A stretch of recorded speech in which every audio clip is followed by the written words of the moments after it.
Morning, everyone. Thank you for coming by this morning. I met with Coach Norvell yesterday shortly before 1 p.m. to inform him of the change in leadership for our football program. Met with Coach Summers immediately thereafter to discuss program leadership as interim head coach, and he graciously accepted that opportunity to work with our program. Coach Norvell and I then took turns meeting with both the staff and with our players, and had good, meaningful conversations with all of them. Yesterday was a hard day for our football program.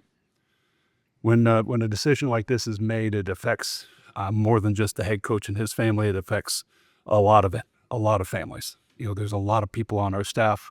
There's a lot of players in that locker room. Those players have families. It is a deeply personal thing for a lot of people when a change like this is made. There are great people in our football staff. There are great people in our locker room. And I am immensely proud of who all of them are. Coach Norvell and his wife, Kim, they were great stewards of our program. They built a culture that embraced our community. I'm immensely proud of what they were able to do, and that made this decision even harder. Coach Norvell built momentum for a program that deeply needed it, resulted in an 8-win season for us last year and culminated in a bowl game. But ultimately, progress was challenged and progress stalled at a very critical time for us as we ascend into the Pac-12. And with that in mind, I made the decision that we needed a different direction and different leadership as we move forward. A national search will begin immediately. We will partner with a premier search firm to do so, and we will identify the right coach to lead our program. During that search process, Coach Summers will lead our program. We will also use that time to evaluate every single square inch of our program. Coach Summers has every authority to do what he feels necessary for us to finish the season strong.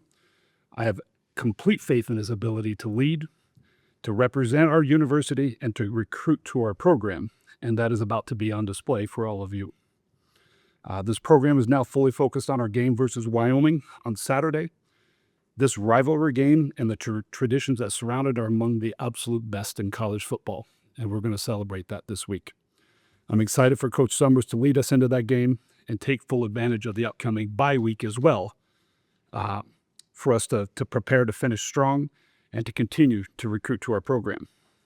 And this is a program that's seen record crowds for the last year and a half. The engagement with Rand Country is unparalleled. It's been absolutely outstanding, and I'm incredibly grateful for the way that Rand Country has showed up for us. It's a program with top-tier facilities. It's a program that represents an outstanding academic and research institution. It's a program backed by 270,000 alumni and powered by 34,000 students. It's a program located in a phenomenal city in an outstanding state. This program is primed for significant success, and this university is aligned to achieve it. I set the vision for Colorado State to become the most loved, most watched, most innovative athletics program in the West. I look forward to the process that's about to begin here to identify the leader that is going to be able to capitalize on all the potential that exists here at Colorado State, and I'm going to ensure it happens. What questions do you have? What did you feel like right now was the right time to make this change? It was, as we went through the season, we had starts and stops as we went through the season, and we struggled against Hawaii to find our identity, to be able to move the ball that we needed to in the way that we needed to.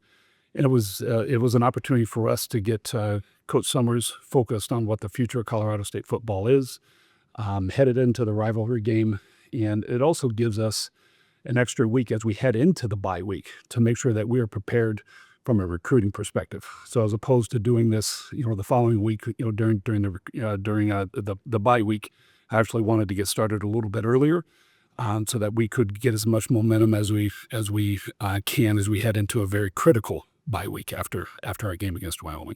What characteristics are you looking for in the next leader of this program, and does the timing of this give you a better chance to find that person? Yeah, it's, from a timing perspective, it allows us to run a very exhaustive search, and in conjunction with a search firm that we're going to use, that's going to be able to present, I think, a lot of options and allow us to make a very informed non-rushed decision on the next person to lead our program.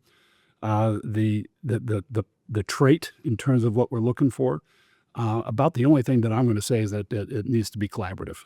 We've entered an era in collegiate sports, and football in particular, where as a university, we all need to collaborate to ensure that we can be as successful as we possibly can with our football program.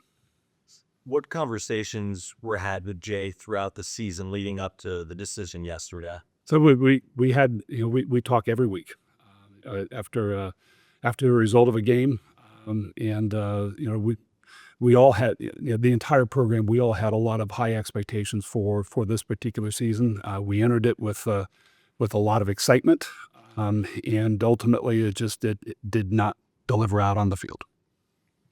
When it comes to your the search, how important is that previous state coaching experience? It's it would be nice. I'm not going to say that it's required.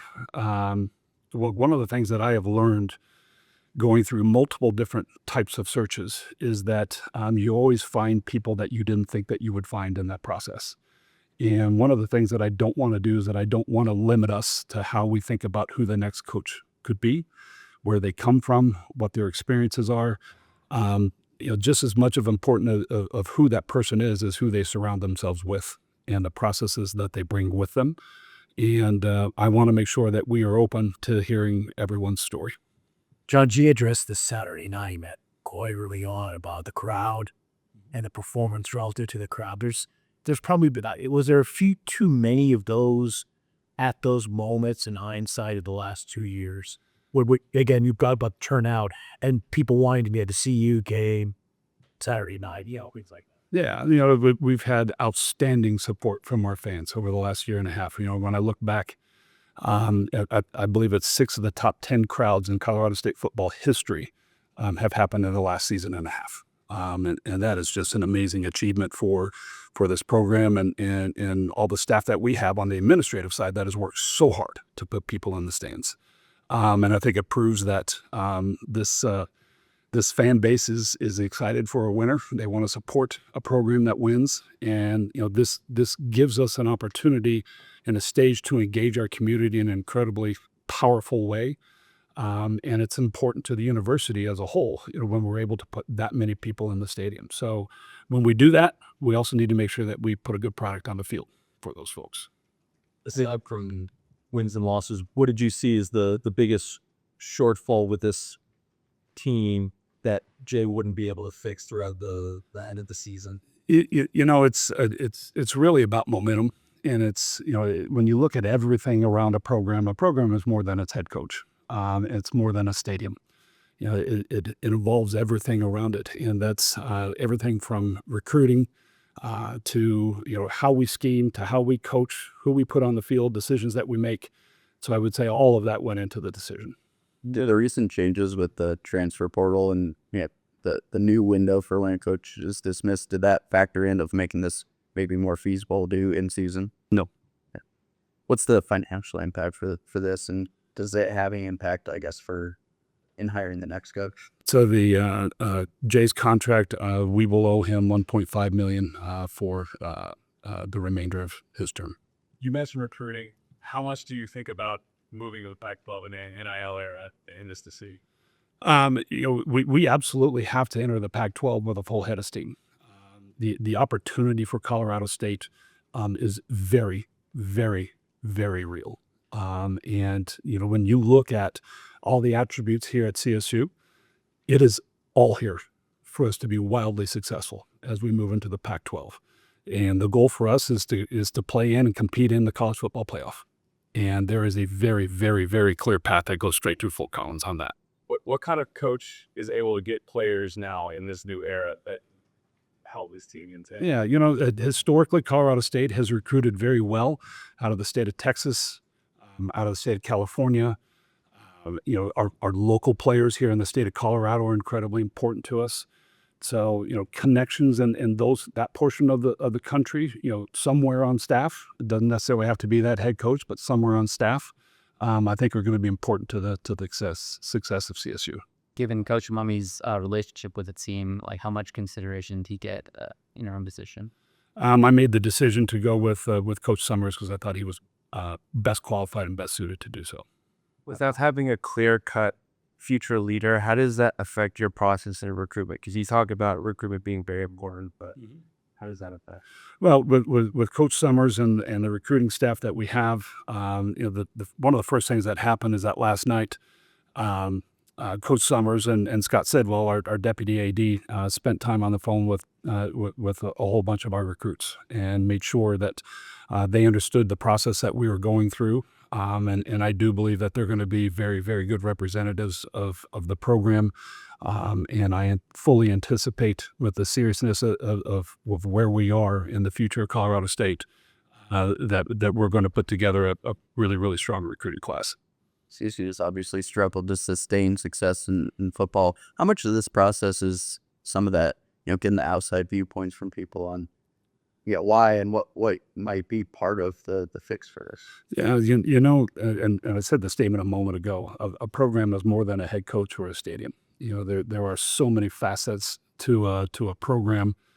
And, I also made the statement that we're going to look at every square inch of it. But it's everything from nutrition to recruiting to academic support, everything that makes a program a program.